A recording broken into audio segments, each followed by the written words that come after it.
I want people to get away from their body and then take them to somewhere else, a different experience, a sense of freshness and then a sense of discovery. And the colors, they're very important for me. In my experience, I've been to hospitals, waiting rooms in hospitals many times. I was diagnosed HIV positive many, many years ago.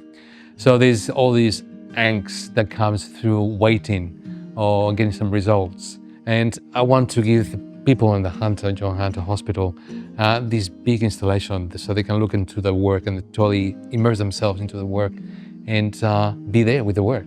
And then forget about results, forget about the body, and then enjoy the experience. Originally, I'm from Barcelona. I came here in 1988. I live here in Cessnock now. I've been living here since 2009.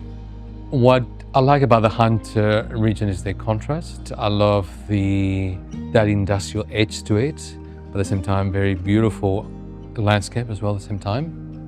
One of the main inspirations for the work was this painting by my partner, Phil Drummond, and it's called Summer Fruits. I want to bring this sense of happiness and take people outside of the hospital environment and take them to a place where there's color and life and fruit. I was always interested in industrial products off the shelf. I was obsessed with road reflectors. Color variations, we're talking about maybe 35, 40 color variations in the whole thing.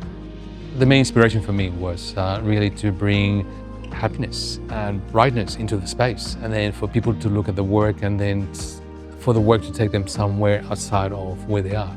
I want people that work in John Hunter Hospital and bring a smile and just to look at the work and feel like, wow, that's crazy, so much color, an explosion.